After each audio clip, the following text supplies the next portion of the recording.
lazao ny vaovao falefanerizavay fa tonga soianareo karaza lazao ny vaovao nahitylay ranomasimbe orapasika tobokonjanoenona endomoitra mitomandavana loa sasy avona totorepika fenoaravona tumbasovavoko tumbasovokamato tumbasovondremato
l'avenir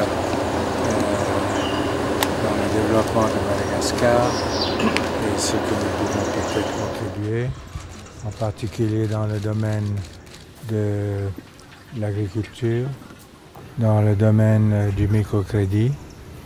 Et puis nous avons analysé un peu les nécessités d'avenir dans les domaines particulièrement de l'infrastructure. Et donc c'est un partenariat que nous essayons de renforcer encore.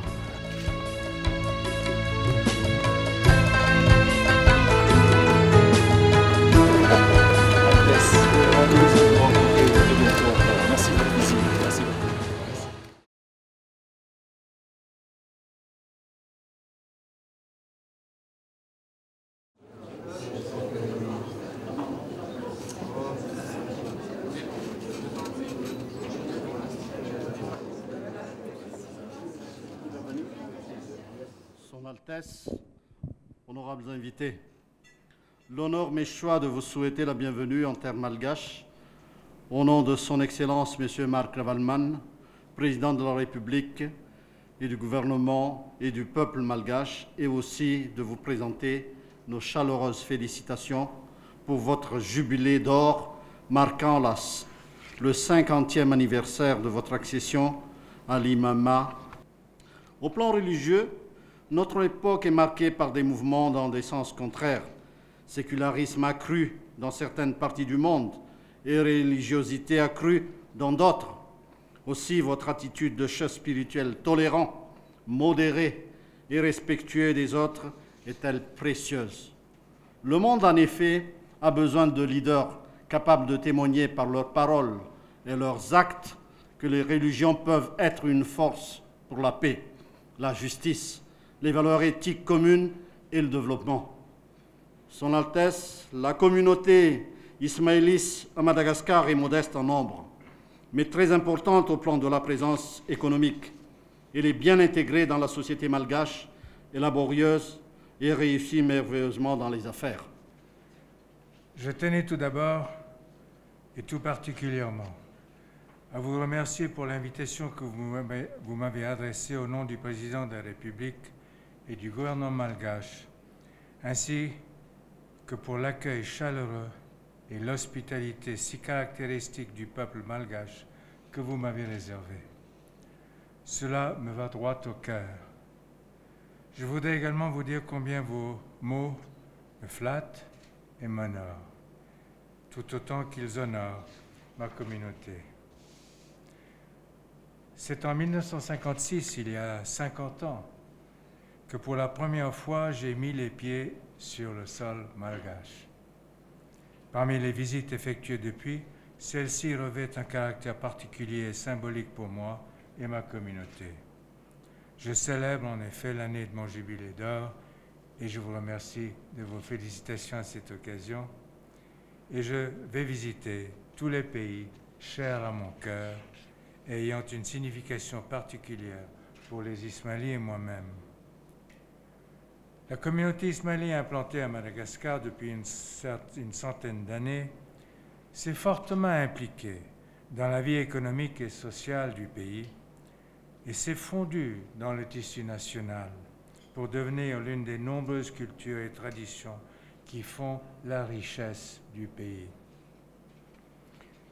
L'éthique de l'islam établit un lien indissociable entre la vie spirituelle et la vie matérielle, din et dunya. En conséquence, mes responsabilités de chef spirituel et d'interprète de la foi vont-elles de pair avec un profond engagement en faveur de l'amélioration de la qualité de la vie.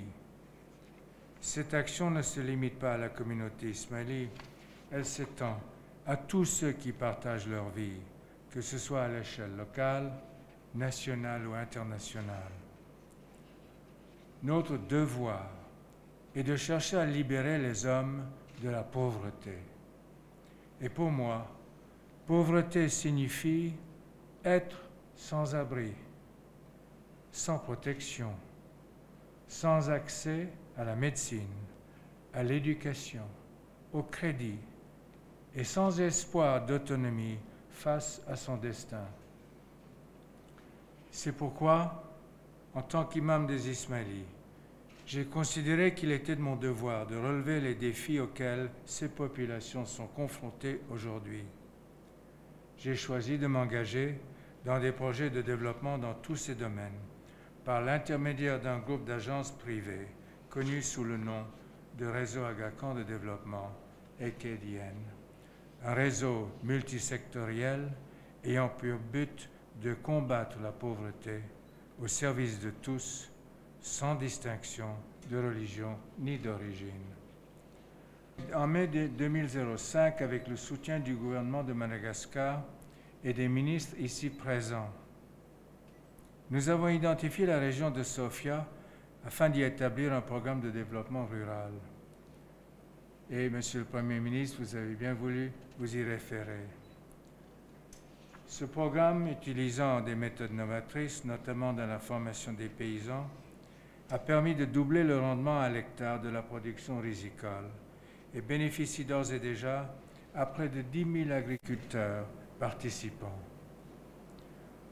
En s'appuyant sur son savoir-faire acquis dans plus de 12 pays d'Afrique et d'Asie, nous avons également introduit en 2006 à Madagascar une agence de microfinance, la PAMF, qui compte à ce jour 7 filiales en zone rurale et urbaine et près de 3 000 clients. L'importance capitale que le Madagascar Action Plan accorde à l'éducation a particulièrement retenu notre attention car il concourt avec l'approche de notre réseau. L'objectif est de stopper la fuite des cerveaux, véritable fléau des pays en voie de développement, en proposant des universités aux standards internationaux dans des campus régionaux tels que celui que je viens juste d'annoncer à Arusha, qui pourrait à terme servir tous les pays de l'Afrique de l'Est et de l'océan Indien. Madagascar, en ayant identifié les défis auxquels sa population fait face, a clairement défini sa feuille de route. Et c'est en partageant de manière idoine avec le réseau Aga Khan de développement sa vision du futur que nous pouvons dorénavant avancer main dans la main pour les générations à venir. Merci.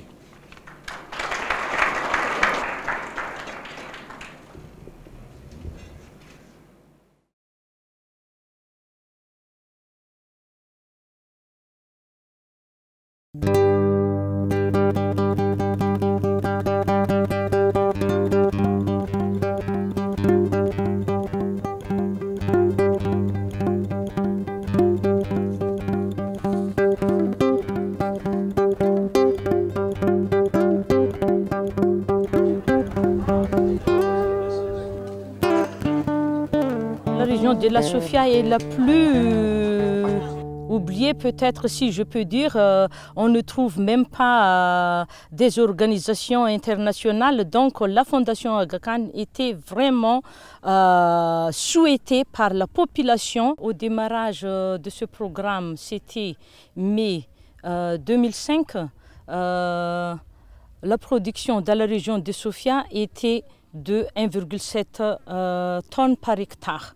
Actuellement, à travers de l'appui apporté par la Fondation Aga Khan, nous sommes arrivés jusqu'à 5 tonnes. En général, les paysans qui ont déjà commencé à travailler avec nous, donc ils ont commencé à faire aussi extension sur leur propre champ, quoi.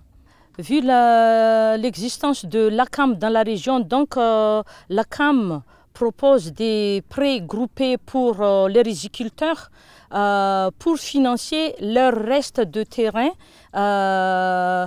et surtout pour financer la main-d'œuvre de repiquage.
zany ray aman-dreny Andriamatoa Saka no agnarako ato amin'ny fokontany Ambalafary ary somy tenany mifokon'ologno ato amin'ny fokotany lemaka Ambalafary.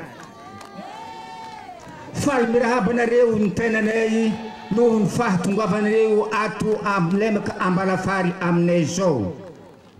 Comme vous le savez, notre pays aujourd'hui met en œuvre le plan d'action en Madagascar.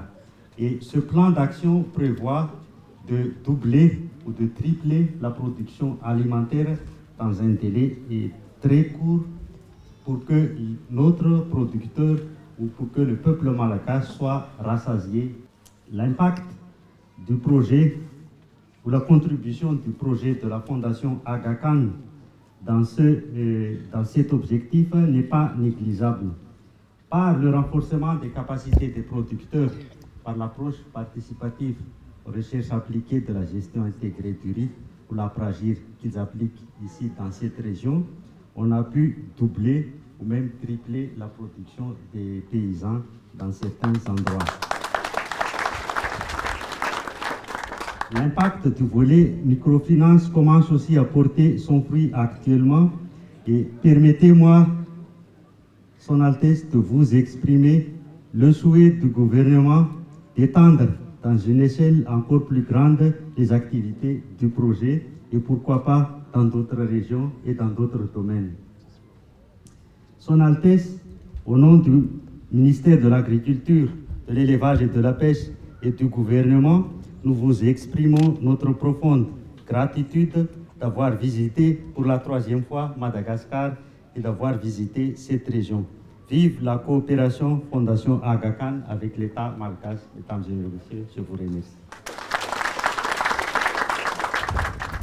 Messieurs, Mesdames les autorités, partenaires dans ce programme à Sofia, je vous souhaite d'abord, comme on dit chez nous aussi, salam, c'est-à-dire la paix parmi tous.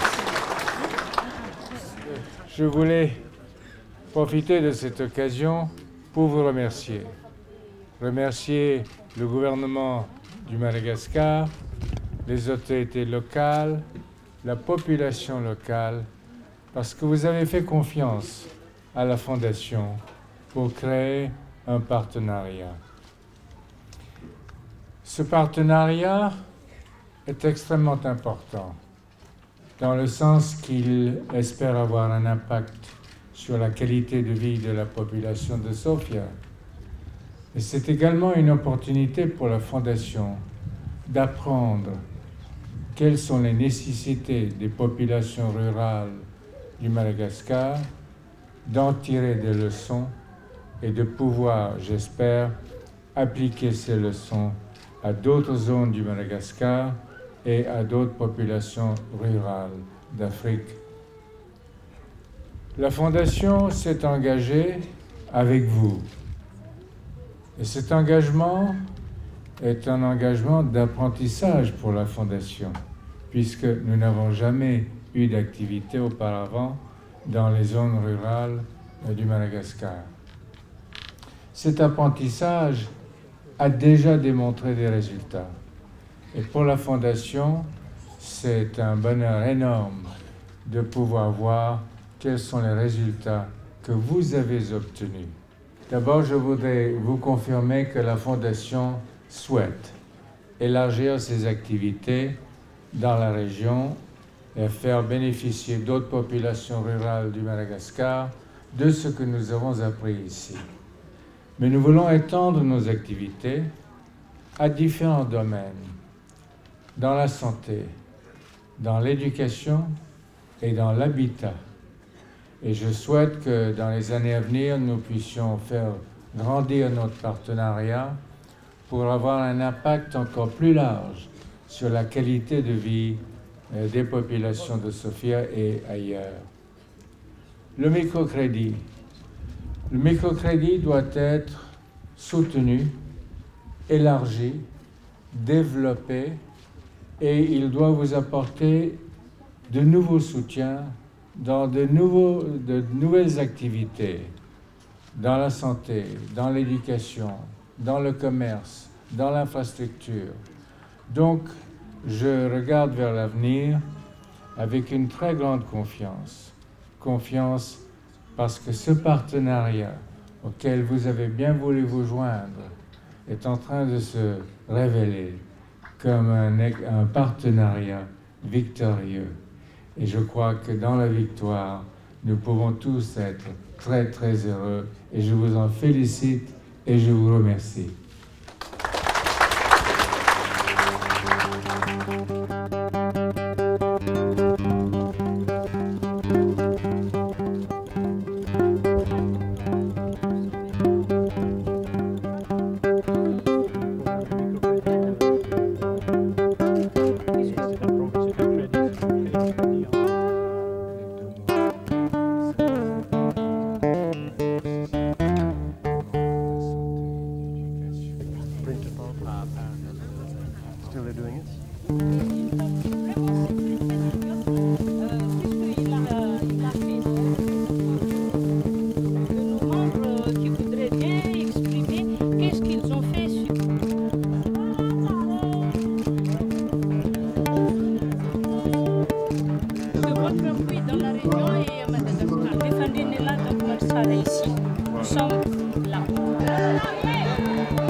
Ce rouvre, tout d'abord, c'est ce qu'on appelle donc un palais, hein, et une enceinte royale.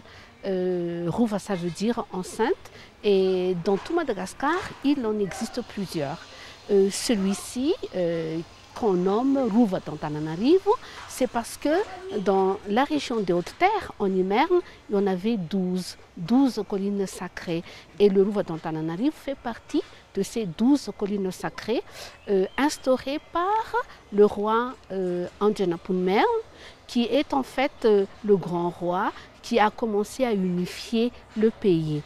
Il représente 4 siècles d'histoire de Madagascar. Ce rouvre est le symbole de l'unification de Madagascar. Il représente l'histoire, par exemple, l'histoire de ces 4 siècles de royaume. Ce rouvre aussi est le symbole de l'adhésion de Madagascar au christianisme. Ce site est le symbole ou bien une référence identitaire pour le peuple malgache. C'est un patrimoine national, un patrimoine culturel parce que ça renferme toute l'histoire et ensuite ça renferme en fait la civilisation de Madagascar durant ces 4 siècles. Donc un malgache, il a son référence identitaire à partir de ce Rouva d'Antananarivo. Et une fois qu'il a brûlé en 1995, c'est que c'était vraiment le désastre. Et actuellement, l'État essaie de reconstruire pour que nous avons un nouveau lieu de mémoire avec ce Rouva qui sera reconstruit. Voilà. Et merci infiniment de cette visite. Voilà.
fampanoa zavaitra kely dia hoe abetsaka zany ny hoe mpamatsy vola zany ny otiva sy ny karazany reny fa ohatrany hoe nahatonga nanao an'le microfinance ohatrany hoe nisy tombontsoa kokoa zany le izy ohatrany hoe reo zany efa talohan'ny microfinance raha mifandinako anazy fa ohatrany tsahako niditra nefa ny voany satatra microfinance aty dia ohatrany hoe azoko antoka zany le izy na eo an'ny lafiny rehetrarehetra le izy dia ohatrany hoe mety aminay foana le izy dia mba mangataka ny fitohizan'ny fiaraha-miasa zany.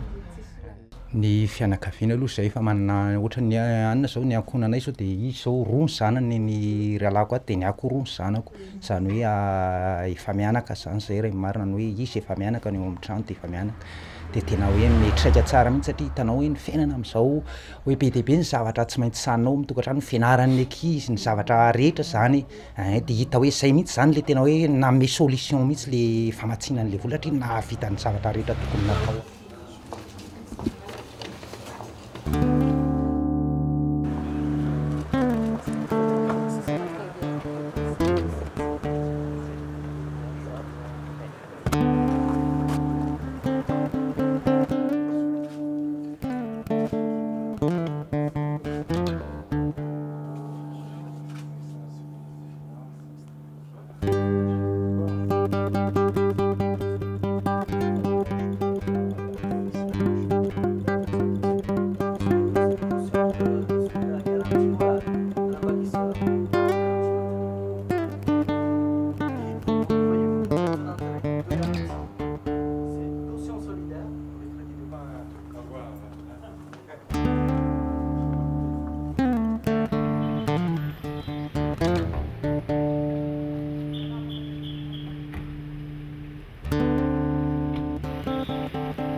Aujourd'hui, nous voulons exprimer notre reconnaissance à Kodawin pour la direction, la vision, l'exemple personnel et les réalisations de Hazimam qui ont propulsé le Jamaat à travers le monde à un tel niveau d'estime que le mot gratitude ne pourrait jamais suffire à l'exprimer.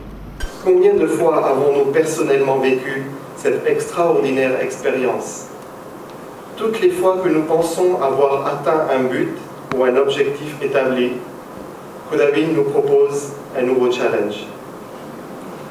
Nous apprenons alors que si nous voulons avoir un impact réel sur la vie du Jamaat, dans un monde en perpétuelle évolution et dans la noble tradition de l'imamat, les institutions Jamaati et leurs leaders doivent continuellement s'améliorer et ne jamais relâcher leurs efforts.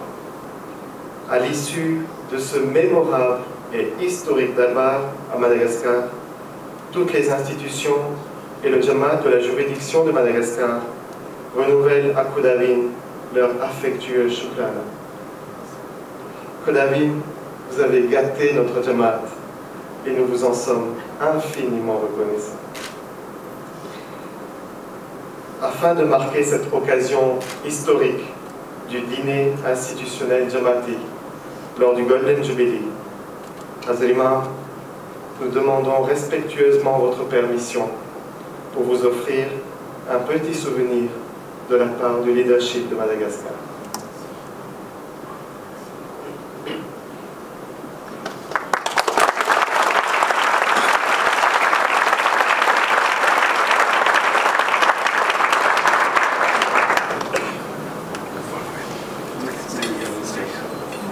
Merci.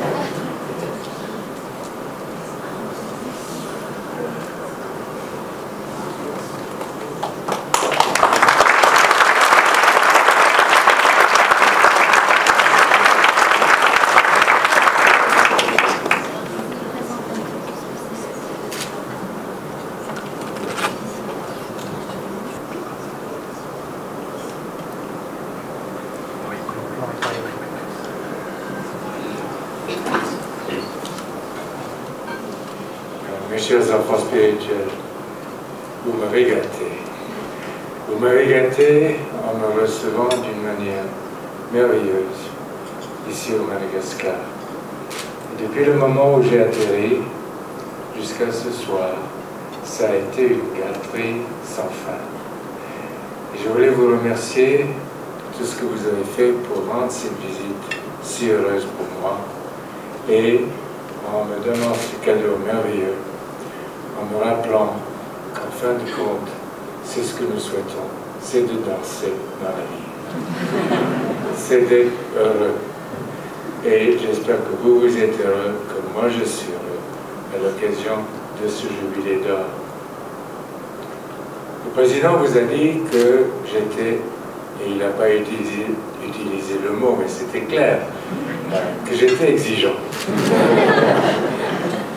Je le reconnais. Je suis exigeant, parce que je suis fier de mon genre. Je suis fier de nos traditions. Je suis fier de notre interprétation de notre foi. Je suis fier de la manière dont on peut regarder l'avenir et construire cet avenir autour de valeurs sûres, de valeurs établies, de valeurs qui sont respectées partout dans le monde. Partout dans le monde. Et donc, quand de temps en temps je dis à mes leaders, il faut réaliser ceci ou il faut réaliser cela, c'est parce que j'aimerais continuer avec vous à construire pour les générations à venir et à m'assurer dans le maximum possible que tous les pays où vive le Jamaat soient des pays d'opportunité. Il faut qu'on partage les connaissances que nous avons d'une communauté à l'autre, d'une institution à l'autre. Il faut que nous fassions de la communauté ismaélienne dans le monde une énorme famille, talentueuse, compétente, respectée. Et ça, c'est l'objectif que j'ai pour mon Jamaat. Et les leaders qui sont là ce soir représentent cet effort. C'est vous qui permettez d'avancer, c'est pas moi. C'est les leaders du Jamaat, c'est le Jamaat en entier qui s'engagent dans la direction que l'imam du temps vous demande de suivre. Parce qu'il est confiant que c'est la bonne direction pour nous de suivre. Et de temps en temps, j'entends dire, mais comment est-ce que vous faites? Et j'ai envie de leur dire, c'est pas moi, c'est mon Jamaat. Et ça me fait rire quelquefois quand j'entends des personnes qui me disent, qu'est-ce que vous avez de la chance? Et j'ai envie de leur dire, vous n'avez aucune idée quelle chance j'ai. Parce que j'ai pas envie de les rendre encore plus jaloux qu'ils ne le sont. En tout cas, je voulais vous dire que cette visite au Madagascar a été une visite merveilleuse, que j'ai confiance dans l'avenir au Madagascar et en Afrique, que nous devons continuer à travailler, construire pour l'avenir de ces pays et construire des institutions stables et aider dans la bonne gouvernance. Il va falloir du temps pour construire des formules de gouvernance qui correspondent à ce dont nous avons besoin dans les différents pays où vive la communauté. Et je crois que nous allons voir assez souvent des faillites dans la démocratie. Parce que la démocratie n'est pas une notion qui peut s'appliquer de la même manière partout dans le monde. Il faudra beaucoup de travail, beaucoup de patience, beaucoup d'éducation. Parce que la gouvernance est une réalité qui change dans le temps, comme les populations changent dans le temps. Et donc, il faut avoir l'humilité pour dire j'ai besoin d'apprendre, j'ai besoin de construire, j'ai besoin de permettre à nos sociétés de se gouverner d'une manière compétente et équitable pour tout le monde. Et ce n'est pas facile. Je suis conscient qu'il y a devant nous des années où il faudra aider les pays en voie de développement d'Afrique et d'Asie à dialoguer sur ces sujets d'une manière ouverte et franche. Parce que finalement, c'est dans le débat public de ce genre de problème qu'on trouve souvent les meilleures solutions parce qu'on arrive à créer un consensus autour d'un certain nombre de notions. Le point qui probablement vous inquiète aussi, c'est les rapports entre l'islam et l'Occident.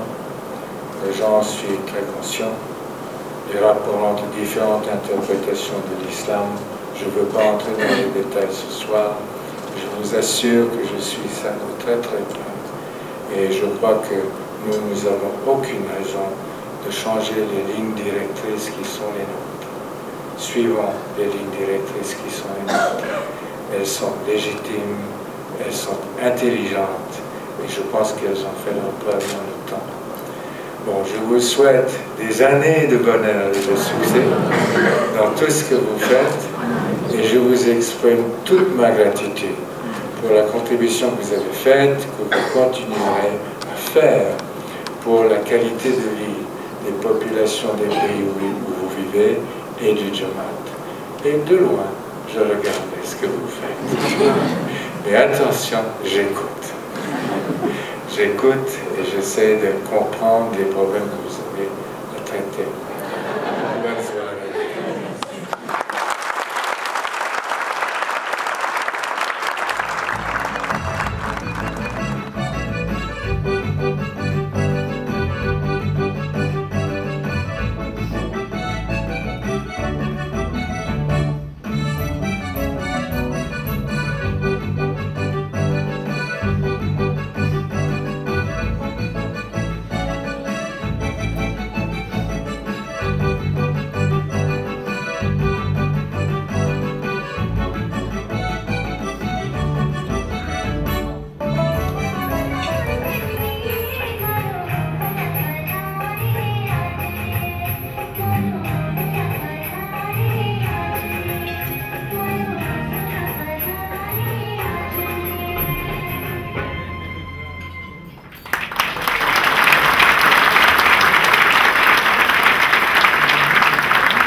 Bon voyage. Merci. Bon voyage. Bon voyage. Bon voyage.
souhaite des années de bonheur et de succès dans tout ce que vous faites et je vous exprime toute ma gratitude pour la contribution que vous avez faite, que vous continuerez à faire pour la qualité de vie des populations des pays où vous vivez et du Jamaat. Et de loin, je regardais ce que vous faites.